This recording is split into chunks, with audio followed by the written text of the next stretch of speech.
హృదయ విషాదకరమైనటువంటి సంఘటన అహ్మదాబాద్ ఘోర విమాన ప్రమాదంపై అనేక సందేహాలు వినబడుతున్నాయి, అనేక విమర్శలు కూడా వస్తున్నటువంటి పరిస్థితి. అసలు ఈ ప్రమాదం జరగడానికి గల ప్రధాన కారణం ఏంటి, ఈ విశ్లేషకులు ఏం చెప్తున్నారు? ప్రస్తుతం మనతో మాట్లాడడానికి మాజీ ఫ్లైట్ నడిపినటువంటి బాబీ గారు మనతో ఉన్నారు. వారిని అడిగి మరింత మేము చూస్తున్నాం. దాదాపు 201 మంది చనిపోయారు.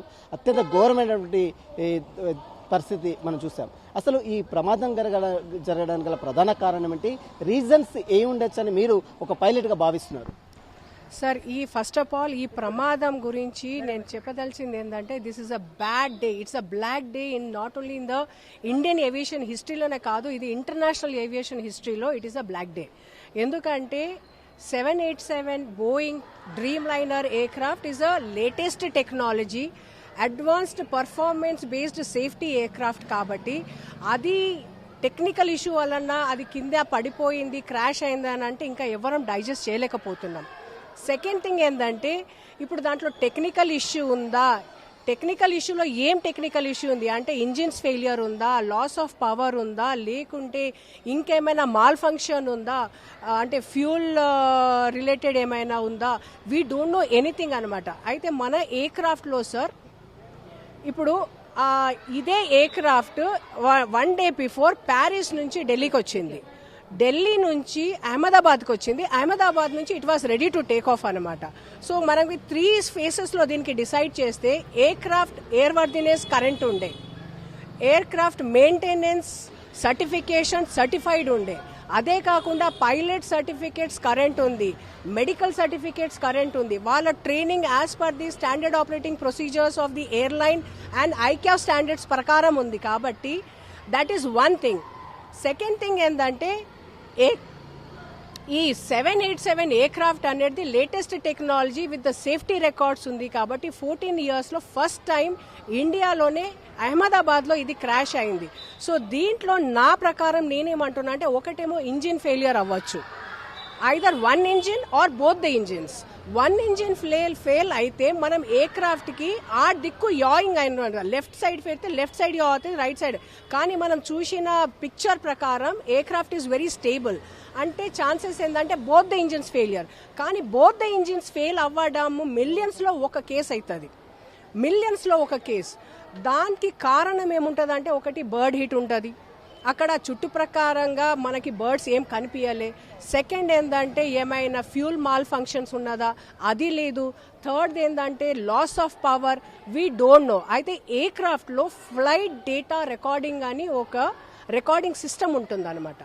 దీంట్లో మన ఎయిర్క్రాఫ్ట్ స్పీడ్ ఎంత ఉంది, ఎయిర్క్రాఫ్ట్ ఏ డైరెక్షన్లో హెడింగ్ ఎంత ఉంది, దీంట్లో ఏమైనా మాల్ ఫంక్షన్ ఉందా, ఏమైనా సిస్టమ్ ఫెయిల్ అయిందా, దీనికి స్పీడ్ డైరెక్షన్ ఏం వెళ్తుంది, ఆల్టిట్యూడ్ ఎంత ఉంది, యాటిట్యూడ్ ఎంత ఉంది, ఇవన్నీ డేటా ఈ ఎయిర్క్రాఫ్ట్ ఫ్లైట్ డేటా రికార్డింగ్ లో మనకు ఉంటుంది అన్నమాట. ప్రధానంగా మనం చూడొచ్చు, ఒక టేక్ ఆఫ్ అవుతున్న ఫ్లైట్ లో ప్రధానంగా మీరు ఒక పైలట్ గా ఏం అబ్జర్వ్ చేస్తారు అంటే, ఇది కరెక్ట్ ఉందా లేదా అనేది టేక్ ఆఫ్ అవుతున్న సమయంలో ఎలాంటి సెర్చెస్ నిర్వహిస్తారు? సార్, మనకి ఎయిర్క్రాఫ్ట్ ముందు ఒకటి ఏంటంటే వెదర్ చూసుకుంటాం సార్, వెదర్ చూసుకుంటాం, విజిబిలిటీ చూసుకుంటాం, ఏ రన్వే మనకి అలాట్ అయింది టేక్ ఆఫ్ చూసుకుంటాం. అదే కాకుండా మనకి మ్యానుఫ్యాక్చరింగ్ అంటే ఈ మెయింటెనెన్స్లో ఏమైనా ఇష్యూ ఉందా, ఏమైనా డిఫెక్ట్ ఉందా, ఆ లాగ్ బుక్ చూసుకుంటాం. మనకి తక్కిన డేటా అన్ని మనం సిస్టంలో ఫీడ్ చేస్తాం. కాబట్టి ఇవన్నీ యాక్చువల్లీ ఆ సిచ్యువేషన్లో ఏమి ఇష్యూస్ లేకుండే. సో జనరల్లీ రోలింగ్ తర్వాత మనకి అసిలరేషన్ స్పీడ్ అంటే టేక్ ఆఫ్ స్పీడ్ వచ్చిన తర్వాత లిఫ్ట్ ఆఫ్ చేస్తాం, అంటే రొటేట్ చేస్తాం. రొటేట్ చేయగానే 50 ఫీట్లో generally positive rate of climb landing gear up అని అంటాం. అంటే మనకి కెప్టెన్ ఉంటాడు, కో పైలట్ ఉంటాడు. కెప్టెన్ ఒక ఆయనేమో ఫ్లై చేస్తూ ఉంటాడు, ఇంకో ఆయనేమో ఫ్లైట్ మేనేజ్మెంట్ చేస్తాడు అనమాట. So the minute you left of మనకి పాజిటివ్ రేట్ ఆఫ్ క్లైమ్ అని అంటారు. కానీ ఎయిర్క్రాఫ్ట్లో చూస్తే ల్యాండింగ్ గేర్ డౌన్ ఉన్నది, ల్యాండింగ్ గేర్ డౌన్ ఉంది. మరి ఏం టెక్నికల్ ఇష్యూ ఉంది, టేక్ ఆఫ్ వరకు మనకి ఏమి ఇండికేషన్స్, రెడ్ లైట్ ఫ్లాషెస్ అయినా కానీ, వార్నింగ్ సైన్స్ అయినా కానీ కాక్పిట్లో ఏం రాలే. ఒకవేళ అది వస్తే మనం అబౌట్ టేక్ ఆఫ్ చేసేస్తాం. టేక్ ఆఫ్ అయిన తర్వాత ఒకవేళ ఇలాంటి ప్రమాదాలు తరచు వస్తే మాత్రం పైలట్లు ఏం వచ్చారు, మేడే అని ఒక అలారం ఏదో వచ్చారు కదా, ఆ టైం సర్టెన్ చూసేంత లోపు ఈ ప్రమాదం జరిగిందని చెప్తున్నారు. ఈ లోపు ఏం చేసే అవకాశం ఉందంటే, ఏటీసీకి సంప్రదించిన తర్వాత ఏం చేసే అవకాశం ఉంది? సార్, ఇప్పుడు పైలట్ గారు టేక్ ఆఫ్ కాగానే విత్ ఇన్ సెకండ్స్ మేడే అని డిక్లేర్ చేసిండ్రు. మేడే అంటే it requires an emergency, it requires an immediate attention అన్నమాట. విచ్ ఇప్పుడు మన ఇనిషియల్ క్లైమ్ రేట్లో that's a very critical and crucial period. Generally క్రూజ్లో ఏమైపోతుందంటే మనకి టైం ఉంటుంది, ఏమైనా ఎమర్జెన్సీ ఉంటే మనకి టైం ఉంటుంది, దానికి రెక్టిఫై చేసుకొని we can come back and land. కానీ ఈ టేక్ ఆఫ్ టైంలో అన్యాంటిసిపేటెడ్ యాక్సిడెంట్ అని అంటారు. దీంట్లో మనకి చాలా క్రూషియల్ టైం ఉంటుంది. ఆయన మేడే అని ఏటీసీకి డిక్లేర్ చేసిన తర్వాత బై ద టైం ఏటీసీ వీళ్ళకి కమ్యూనికేషన్ లేదు అక్కడ. ఇట్ గాట్ క్యాన్సల్డ్ అనమాట. Communication got destroyed and by the సెకండ్స్లో aircraft was down in crash. Defect book ఉంటుంది, లాస్ట్ లో మనం టేకప్ బుక్ ఒకటి ఉంటుంది, దాంట్లో ఇవన్నీ రికార్డ్ అయి ఉంటాయి అంటారా?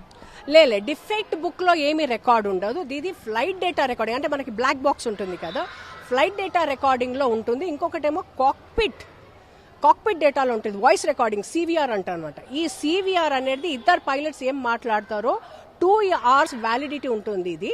And flight data recording 25 hours of validity ఉంటుంది. దీనికి బ్లాక్ బాక్స్, ఇది ఇన్వెస్టిగేషన్ టీమ్ దగ్గర ఉంది. నదర్ వీక్స్ టైంలో మనకి ఎక్కడ టెక్నికల్ ఇష్యూ అయింది, ఏం టెక్నికల్ ఇష్యూ అయింది అనేది ఇన్ఫర్మేషన్ బయటికి వస్తుంది. అప్పటి వరకు it is too early to comment on what kind of an emergency, what kind of a technical issue వీళ్ళు క్యాప్టెన్స్ ఫేస్ చేసిన. It's two early to. Cockpit లో ఏముంటాయి మేడం? ప్రధానంగా ఎలాంటి డేటా ఉంటుంది కాక్పిట్ లో? కాక్పిట్ అంటే ఏంటి అసలు? కాక్పిట్ అంటే మనకి ఫ్లైట్ ప్లాన్ ఉంటుంది, మనకి నావిగేషన్ ఉంటుంది, మనకి స్పీడ్ ఎట్లా ఉంటుందో చూపెడుతుంది, మనకి ఆక్సిజన్ బేస్డ్ ఇన్స్ట్రుమెంట్స్ ఉంటాయి. So it is related to the flight. అదే కాకుండా మన flight informations on the way, మనకి ఇప్పుడు గూగుల్ మ్యాప్ ఇక్కడ మనకి దారి ఎట్లా చూపెడుతుందో, you have a flight information, satellite GPS ఉంటుంది అక్కడ. So you have lot of information for the safety of the aircraft for reaching point A to point B. ఒకసారి ఫ్లైట్ టేకాఫ్ అయిన తర్వాత ఫ్లై అవుతున్నటువంటి ఫ్లైట్ లో ఒకసారి ప్రమాదం జరిగితే ఎమర్జెన్సీగా ఎలాంటి చర్యలు తీసుకునే అవకాశం ఉంది పైలట్ గా? అంటే ఇప్పుడు టేక్ ఆఫ్ అయిపోయిన తర్వాత once we're in the cruise mode, flight లో ఏమైనా ఎమర్జెన్సీ అయితే flight captains will either try to solve it అక్కడనే, ఎందుకంటే మనకి అబ్నార్మల్ ట్రైనింగ్ ఇస్తారనమాట. అదే కాకుండా ఏమైనా క్రూషియల్ ఉన్నదనుకో, so we will contact the ATC and we will also contact the operators. అంటే ఏ ఎయిర్లైన్ నుంచి ఉంటో ఆ ఎయిర్లైన్కి ఆపరేటర్స్కి కాంటాక్ట్ చేసుకొని ఆ టైంలో based on the navigation situation, aircraft emergency situation, you either deviate or come back to the aircraft and you come back to the airport and you land there. Madam, మనం చూస్తున్న flight ఏదైతే air India flight ఉందో, Boeing 787 ఒక flight, అంత పెద్ద ఎంతో ప్రాధాన్యమైన flight ఇది. అలాంటి 2 ఇంజన్లు కూడా ఫెయిల్ అయినని చెప్తున్నారు. 2 ఇంజన్లు ఇలాంటి ప్రమాదాల్లో ఫెయిల్ అయ్యే అవకాశం ఉందంటారా యాజ్ ఎ ఫ్లైట్? సార్, ఇప్పుడు 2 ఇంజన్ ఫెయిల్ అయింది అని చెప్తుండ్రు, కానీ అది proven track record fact, reality కాదు. ఒకటి. సెకండ్ థింగ్ ఏంటంటే ఇప్పుడు ఈ 2 ఇంజిన్ ఫెయిలియర్ అనేది హిస్టరీలో 1 in billions అవుతుంది అనమాట. థర్డ్ థింగ్ ఏంటంటే ఒకవేళ ఇది అయిందనుకోండి చెప్పుకుంటే మనకి there are 3 factors. Bird hit అయినా ఉండొచ్చు, లేకుంటే ఏమైనా ఫ్యూల్ మాల్ ఫంక్షన్ అయినా ఉండొచ్చు, లేకుంటే లాస్ ఆఫ్ పవర్ ఉండొచ్చు. సో ఏం టెక్నికల్ ఇష్యూ ఉంది మనకి తెలియదు. మేడం, సింపుల్గా ఒకటే చెప్పండి, యాజ్ ఏ పైలట్గా ఎగ్జాక్ట్లీ రీజన్, ప్రధానంగా ఈ ప్రమాదం జరగడానికి గల ప్రధాన రీజన్ ఏదై ఉంటుందని మీరు భావిస్తున్నారు పైలట్గా? సార్, ఇప్పుడు రీజన్ టెక్నికల్, ఇప్పుడు మనం కార్ తీసుకొని ఇంటి నుంచి బయటికి వెళ్ళినాం sir, pilots are experienced, okay, licence current ఉంది, training as per ICAO international standards ఉంది, టెక్నికల్ ఇష్యూస్ ఆ టేక్ ఆఫ్ లిఫ్ట్ ఆఫ్ వరకు ఏమీ లేదు. So you can not predict what is the reason behind this kind of a crash. ఇంకొకటి ఏమంటానంటే till we get the data from the black box, అంటే flight data recorder CVR నుంచి మనకి data రాయనప్పుడు it is too early to comment anything sir. It is too early to comment anything. ఒకవేళ black box లో కనుక ఎలాంటి evidence లేకపోతే ఈ విషయం తెలిసే అవకాశం లేదంటారు. కానీ బ్లాక్ బాక్స్ లో ఎవిడెన్స్ ఉంటుంది కదా, నేను అదే చెప్పినా కదా. ఎఫ్డిఆర్ ఫ్లైట్ డేటా రికార్డింగ్ లో మనకి 25 hours ఆ రికార్డ్ అయిన డేటా మొత్తం ఉంటుంది అనమాట. ఆ హిస్టరీ అంటే టేక్ ఆఫ్ అయినప్పటి నుంచి ల్యాండింగ్ అయ్యే వరకు, టాక్సీ నుంచి రన్వే వరకు పోయే వరకు ప్రతి data, what speed you are going, what is the heading, which runway you are using, what kind of defect you are having, what kind of malfunctioning you are having, or do you have any kind of you don't have any malfunction, ఇలాంటి or electrical ఏమైనా malfunction చిన్న చిన్న ఈ అన్ని informations మీకు flight data recording. Fuel విషయంలోకి వస్తే మనం చూడొచ్చు 1,26,000 సంబంధించిన లీటర్స్ ఫ్యూయల్ ఉంది. ఇందులో ఫ్యూయల్ సమస్య వల్ల కూడా ఇలాంటి ప్రమాదాలు జరిగే అవకాశం అంటారా? ఫ్యూయల్ ఒకవేళ మనం ఫ్యూయల్ ఇష్యూ ఉంటే టేక్ ఆఫ్ అప్పుడు, అంటే మనం ఫ్లైట్ ఇప్పుడు ర్యాంప్ నుంచి రన్వేకి వస్తాం, రన్వే నుంచి టేక్ ఆఫ్ రోలింగ్ చేస్తాం, ఆ టైంలోనే మనకి ఇండికేషన్ వచ్చేస్తుంది కాక్పిట్ లో. అది రాలేదంటే we don't have, it can be ruled out. మనం చూస్తున్నాం ఒక బిల్డింగ్ వెళ్ళి గుద్దింది, బిల్డింగ్ లో ఉన్నటువంటి చాలా మంది చనిపోయారు, దాంతో పాటు మళ్ళీ బ్లాస్ట్ అయింది, ఒకసారిగా మంటలు వచ్చాయి, కానీ ఒక్క బాడీ కూడా దొరకలేదు. అంటే ఎట్లా ఉండబోతుందంటే ఇదంతా? సార్ ఇది ఏమైందంటే, నేను ఇక్కడ లాస్ట్ టైం అన్నా కూడా, ఇది పైలట్స్ ఆర్ ట్రైన్డ్ పైలట్స్, కానీ మనము జస్ట్ ఎగ్జాంపుల్, ఒక చిన్న ఎగ్జాంపుల్ అంట, మనం కార్ తీసుకొని ఇంటి నుంచి బయటికి వెళ్ళినాం, మధ్యలో ఎక్కడో కార్ ఆగిపోతుంది. అది ఎందుకు ఆగిపోయిందో మనకి తెలియదు, ఎందుకంటే కార్లో ఏమి ఇండికేషన్స్ రాలేదు. అది మనకి సర్వీస్ మ్యాన్ వచ్చి చూసే వరకు మనకి ఏం తెలియదు, because that is a mission, that is an instrument, that is a mission. ఎప్పుడైనా ఏమైనా అవ్వచ్చు. అట్లనే ఈ pilots are flying mission, they are flying aeroplanes. ఏమవుతుందో మనకి, ఎప్పుడైతుందో మనకి ఏం ఇన్ఫర్మేషన్ లేదు, ఎందుకంటే టేక్ ఆఫ్ వరకు ఇన్ఫర్మేషన్ లేదంటే అది టేక్ ఆఫ్ అయిన తర్వాతనే. ఇక్కడ మనం చూడొచ్చు most experience persons, most experience pilots ఇద్దరు కూడా మనం చూడొచ్చు, కో పైలట్ కావచ్చు, పైలట్ కావచ్చు, మోస్ట్ ఎక్స్పీరియన్స్ పర్సన్ అయినప్పుడు కూడా వారు ఎందుకు రెటిఫై చేయలేదు? ఇలాంటి ప్రమాదం జరుగుతుందని ముందే ఎందుకు రెటిఫై చేయలేదు? సార్, మనం రోడ్ మీద బండి నడిచేటప్పుడు మనకి యాక్సిడెంట్ అవుతుంది అని ఎవరైనా ఊహించుకుంటారా సార్? యాక్సిడెంట్ అనేది ఇట్ ఈస్ అన్ఇంటెన్షనల్, యాక్సిడెంట్ గా అవుతుంది, అప్పుడే అయిపోతుంది. No captain want to die, no captain want to kill the people అనమాట. It is a technical error, because it is a technical error, because we're operating machines, we're operating aircraft కాబట్టి. So we don't know, it is too early to decide what kind of a technical issues వచ్చిందని. So we have to wait. అంటే ఇదంతా కూడా మొత్తం high commission ఇప్పుడే వేసింది, black box open చేస్తేనే ఇదంతా కూడా అసలు ప్రమాదం జరిగిన దానికి పూర్తి బయటపడే అవకాశం ఉందంటారా? అప్పటి వరకు మనం ఏం చేయలేము, అదే అవకాశం ఉంది. We have to wait and watch. ఇంకా వారం రోజుల్లో ఇన్వెస్టిగేషన్ టీమ్ దగ్గర బ్లాక్ బాక్స్ వచ్చింది, they are investigating, will wait for it. What is the scenario మనమే కాదు, the whole world is waiting in fact.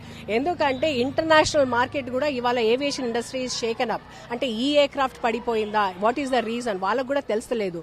So the whole world is looking for this kind of investigation results, కాబట్టి మనం కూడా wait చేయాల్సిందే. Thank you so much madam. ఇదే చూస్తున్నాం మొత్తం మీద అహ్మదాబాద్ లో జరిగినటువంటి ఘోర ప్రమాదం, విమాన ప్రమాదంపై ఇప్పటికే అటు హై లెవెల్ కమిషన్ కూడా కేంద్ర ప్రభుత్వం నియమించింది. ప్రస్తుతం ఆ బ్లాక్ బాక్స్ ని కూడా వారందరూ కూడా సరెండర్ చేసుకోవడం జరిగింది. బ్లాక్ బాక్స్ లో ఎవిడెన్స్ అంతా కలెక్ట్ చేసిన తర్వాతనే ఈ ప్రమాదం ఎందుకు జరిగింది, ప్రమాదం జరగడానికి గల ప్రధాన కారణాలు ఏంటన్నది కూడా పూర్తిగా బయటపడే అవకాశం ఉంది. అప్పటి వరకు కూడా రీజన్స్ మాత్రం ఎవరు కూడా చెప్పలేరంటూ కూడా మాజీ పైలట్ బాబీ చెప్తున్న పరిస్థితి. వీడియో జర్నలిస్ట్ నవీన్ తోసిన్, టీవీ హైదరాబాద్.